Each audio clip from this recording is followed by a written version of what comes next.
invasivas del útero y de arterias uterinas. Ya nos dejamos fuera a las arterias hipogástricas, que era una ligadura muy opcional para evitar el sangrado, por la misma histerectomía, sobre todo si la paciente no ha completado su falta.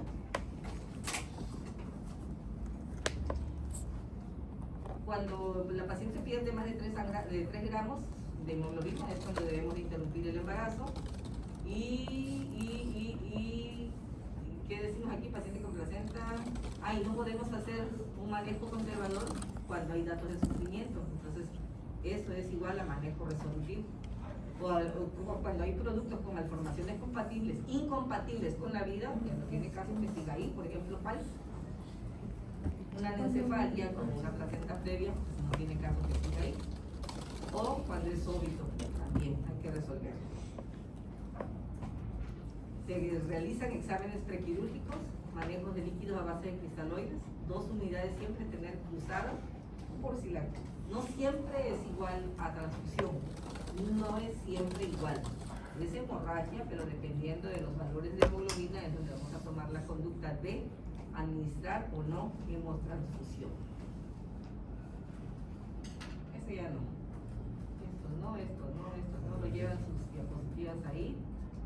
Pero como conclusiones tenemos un personal médico totalmente capacitado para sospechar el diagnóstico de placenta previa. ¿En qué momento? En la asistencia prenatal. Asistencia prenatal. Cuando la paciente solicita atención médica después de las 20 semanas por hemorragia indolora, no debemos realizar nunca cacto vaginal. Vamos a hacer una estetoscopía. Ponemos fuera de peligro a la vida de la madre y al feto. Pero sí se debe hacer esa exploración ultrasonográfica para localizar bien. En ocasiones es una coleta de placenta que llega hasta cerca del segmento uterino inferior y esa es la causa del sangrado y esa no pone en riesgo la vida de la paciente, aunque se trate con un manejo de un parto vaginal. La profilaxis de la muerte materna y perinatal provocada por hemorragia a causa de placenta previa está en la identificación del sitio placentario a las 21 a 22 semanas. Importante esto. Y hablarle a la paciente sobre los factores de riesgo, el riesgo que tiene de que llegue a perder ella misma la vida, pues. ¿Ok? Y así terminamos placenta previa. Ahora nos vamos con otro tema secundario a la placenta previa. La placenta previa, recuerden que es una entidad, pero aparte de eso puede provocar también una complicación en toda la evolución de ese embarazo. Y así hablamos de ¿qué? Acretismo placentario. El acretismo placentario, les decía también que hoy en día también ahí nos vamos en escala, que a causa de una cesárea o a causa de 2 cesáreas, el antecedente de cesárea previa es el factor más común para generar un acretismo placentario. Pero no es el número de cesáreas, dijimos, es las técnicas quirúrgicas que se usan durante una cesárea. Recuerden, hay técnicas, 1 centímetro, cada centímetro es un punto muy importante para cerrar los bordes de esa incisión que se hizo en el útero, pero hay gente que 3, 4, y ya terminaron todo el plano. Y todavía algunos vecinos no le hacen un segundo cierre. Algunos vecinos se van con ese cierre de afrontamiento. La cesárea es un borde, otro borde, y ese es el primero, que es afrontamiento. Pero después de ese afrontamiento viene el cierre más de reforzamiento, que es imbricar los bordes, imbricarlos. Lo que hicimos aquí se cierra, se esconde pues prácticamente, y con otro plano se imbrica.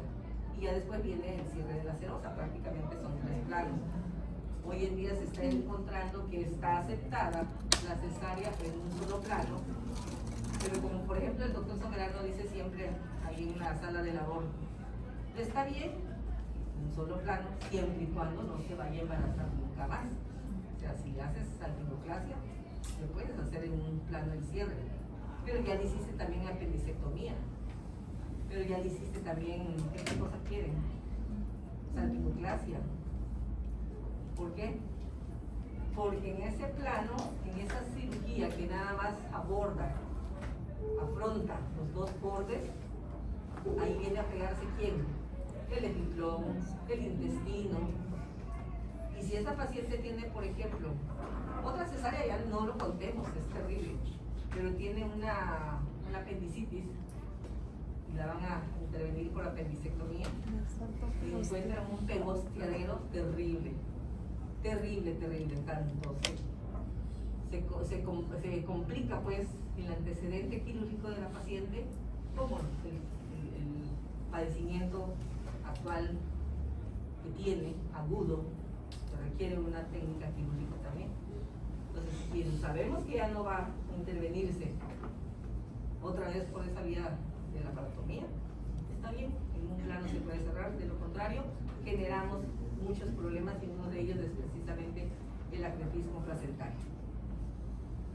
Entonces, es la complicación de la inserción anómala de la placenta, hay ausencia parcial o total de la decidua como generalidades.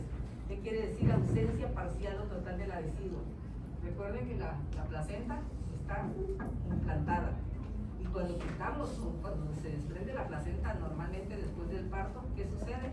Queda una herida, pero es una herida que tiene un reforzamiento amargo que se llama ¿cómo?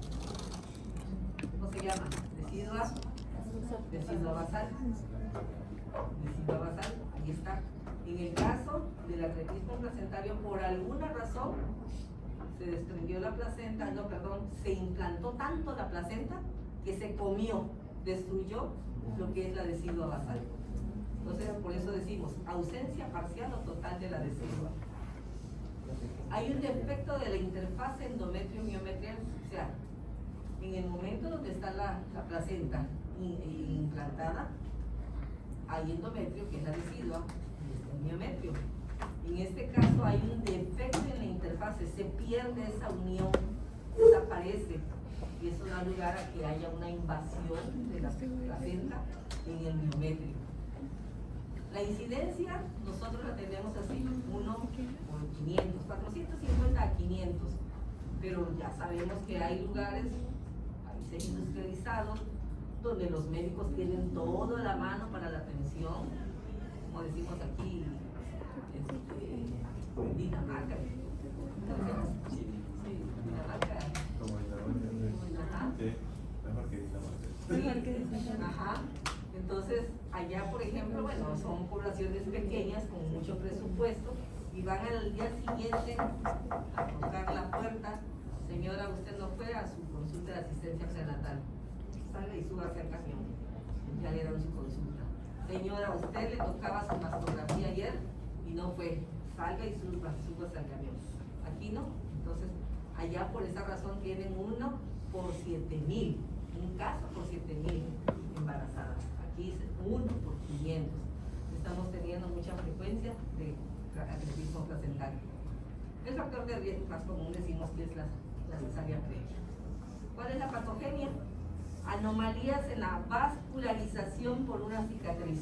O sea, sí hubo vascularidad, pero muy penetrada, muchos vasos de deformación. Ocasionan hipoxia y esto una desidualización defectuosa o invasión trofoblástica excesiva. Se mete demasiado la placenta en ese miometrio, es excesiva, es profunda y ocasiona una placentación profunda en la interfase endometrio-miometrio. Desaparece. Ese es como el triángulo de la Bermuda. Desaparece esa zona. No hay interfase. Se perdió la interfase. Cuando nosotros tenemos en la sala de labor una paciente con 2 cesáreas previas, ya han llegado con 3 cesáreas previas, pues el ultrasonido es el que nos va a ayudar a esto, a buscar la interfase. Si hay esa interfase, pues no, ya entramos con tranquilidad. Sí, tiene 3 cesáreas, pero no importa, no hay ningún peligro. Pero cuando el ultrasonido nos dice, no se ve la interfase, prácticamente se la comió la placenta, eso quiere decir que hay un acretismo placentario. El diagnóstico puede ser oportuno y ya decíamos con esa ecografía en el primer trimestre. Pacientes con cesáreas anteriores, idealmente hay que hacerle un ultrasonido en el primer trimestre, 13 semanas. Antecedentes de cesárea, 13 semanas.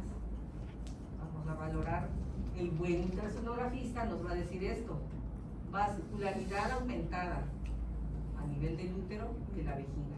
Eso es lo que nos tiene que decir un ultrasonografista. O vascularidad aumentada por debajo de la placenta. Hay vasos, puentes y flujos turbulentos. Eso lo tiene que ver el ultrasonido en lagunas placentarias. O sea, se están formando lagunas en el lecho donde está implantada la placenta y se ve el movimiento de la sangre, la dinámica de la sangre.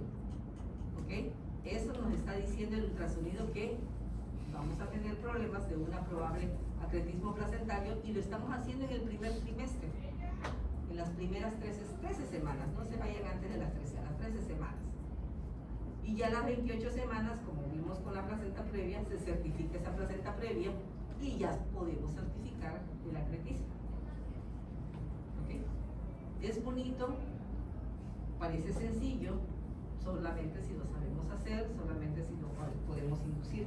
De lo contrario, nos ponemos a parir en el momento de atender una paciente. Esto es lo que vemos. Esto es lo que vemos. Aquí se adelgaza. Este es normal, el grosor del miometrio. Todo se sigue en relación al miometrio, en relación a la placenta. Todo está bien. Este es el grosor del endometrio. Aquí ya no hay endometrio prácticamente ni miometrio. Aquí está hipervascularizado. Se pierde esa interfaz que debe haber. Esta es la interfaz.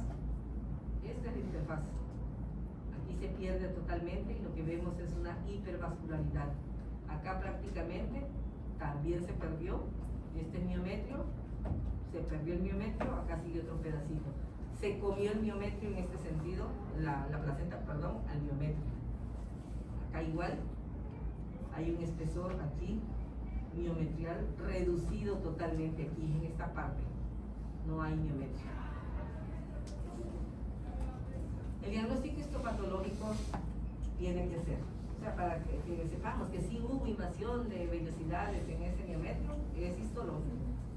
Y la FIGO últimamente está diciendo, bueno, ya lo conocemos de antes, que la placenta puede ser acreta, increta y percreta. Y las determinaciones van en ese sentido. Acreta cuando hay ausencia de decidua basal y vellosidades coriónicas adheridas, aquí, adheridas, pegadas al miometrio. No están dañando más allá de una adhesión que no es normal. Increta, penetración de vellosidades al miometrio. Hipercreta, cuando las vellosidades penetran ya la serosa uterina. O sea, la envoltura del útero ya está perforada por esa vellosidad coriónica o esa vellosidad placentaria, y a eso se le llama percreta. ¿Y qué hay por delante? La vejiga. En algunas ocasiones puede ser posterior, no anterior como esperamos por el antecedente de las cesáreas, pero en ocasiones puede ser posterior, en la parte de atrás del útero. ¿Y a quién va a afectar? Aquí. Las vellosidades penetran la serosa uterina y llegan ¿a dónde? Al recto. Al recto, al colon. Recto. Llegan al recto. Por delante llegan a la vejiga. Es lo más común por el antecedente de cesáreas, de cicatrices. Pero hay situaciones en que no hay cicatrices, inclusive placenta previa ya dijimos que puede ser posible en mujeres primigestas.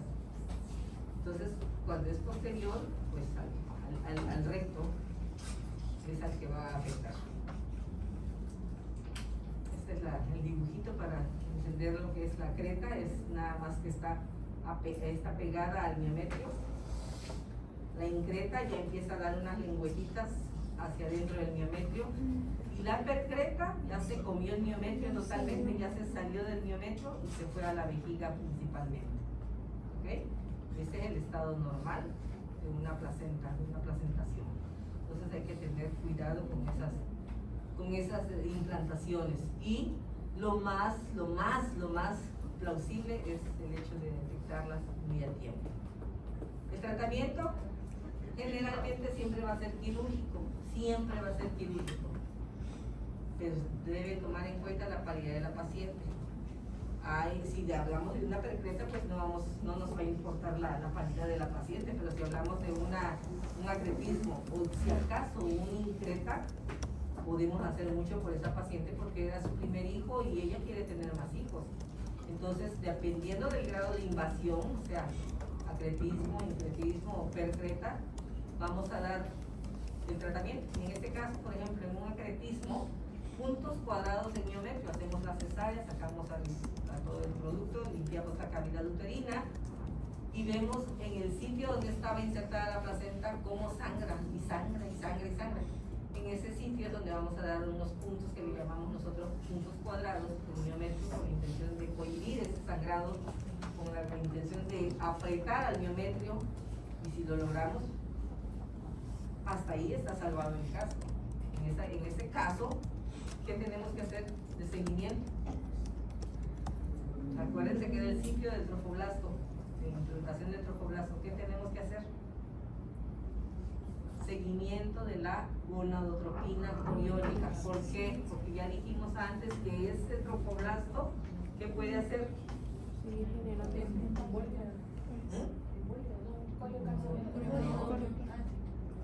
Una enfermedad de trofoblasto y sobre todo maligna, que puede ser un coriocarcinoma. Entonces, por esta razón se tiene que hacer seguimiento de la gonadotropina coriónica. Si no, vamos a hacer la ligadura compresiva del útero, que son ligaduras que se le dan al útero con la intención de que se apriete y cohiba el sangrado totalmente. Y si no resolvió, no respondió, pues vamos con histerectomía, que es quitar el útero. ¿Ok? Eso fue el acretismo placentario.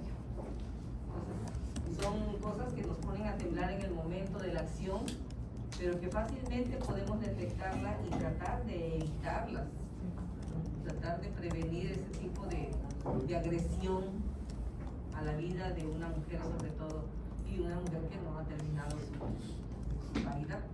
Cuando ya la mujer ya tiene todos sus hijos completos, dice uno, bueno, pues no importa, ni yo me someto a estrés, vámonos por la histerectomía, no hay más que hacer.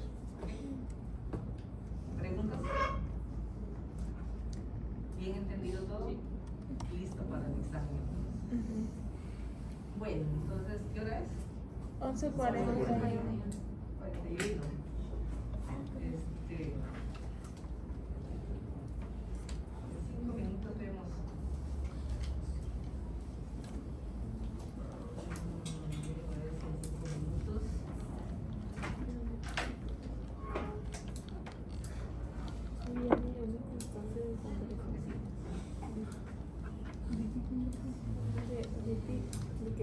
El desprendimiento. No hay mucho más que decir. Se desprendió la placenta. ¿Por qué se desprendió la placenta? De hasta 2%. Anteriormente, yo les platiqué alguna vez quiénes eran las causantes de esto. Las parteras. ¿Por qué? Porque administraban 5 unidades de oxitocina vía intramuscular. 5 unidades. Entonces llegábamos como una tetania uterina, el producto muerto, y bueno, se terminaba en histerectomía. Es la separación parcial o completa de la placenta, normalmente adherida antes del parto o después de las 20 semanas de embarazo. Causas pueden ser obstétricas, pueden ser agudas. Las obstétricas, la hipertensión crónica. Vino un pico hipertensivo y eso desprendió la placenta. La misma hipertensión del embarazo, la misma preeclampsia, puede desprender la placenta. La ruptura prematura de membranas después de 48 horas puede desprender la placenta. Corioamnionitis, un proceso infeccioso de las membranas, puede desprender la placenta. Polidramios por la extensión, hiperextensión del útero. Gestación múltiple haciendo lo mismo. El antecedente de PPNI, 17% es el de los más pesados. Ya tuvo un antecedente, hay un 17% de posibilidades que se repitan. Y las malformaciones uterinas porque no tiene la capacidad del tamaño de permitirle el crecimiento a ese útero y a esa placenta y se desprende la placenta. Y sobre todo en el tiempo de embarazo, último de embarazo. Causas agudas, se cayó de boca la paciente, venía en la moto, venía en el taxi, 5% por traumatismo abdominal. Esto, y el otro día tuvimos una ya, cocaína y otro tipo de droga. Ya nos desprendió una placenta hace poco, pero está a punto de ser frecuencia, de ser incidencia, porque hay mucha cocaína en el consumo de las pacientes. Y le dicen, nosotros le preguntamos y todos dijo que no. Y ya sale el bebé y viene el doctor y le dice el pediatra, oiga señora, usted consumía marihuana, quién sabe desde cuándo, esa fue de marihuana. Y se queda así. Y le dice la anestesióloga, los muchachos, los terrenos, me engañaste, me dijiste que no consumías nada. Y ella, pues pobrecita, no sabía qué hacer, todavía acostada ahí, nosotros operándola. Y lo niegan, y ya después dijo, sí, fumaba mucha marihuana, pero desde antes del embarazo, y ya después del embarazo nada. Pues así como lo negó en algún momento, es seguro que hasta el día de hoy seguía con su adicción, ¿no? Entonces siempre hay que tener ese cuidado con las pacientes, porque no siempre dicen la verdad. Anticuerpos antiperoxidasa elevados, hipotiroidismo y la edad materna mayor de 35 años y multiparidad son causas así circunstanciales también.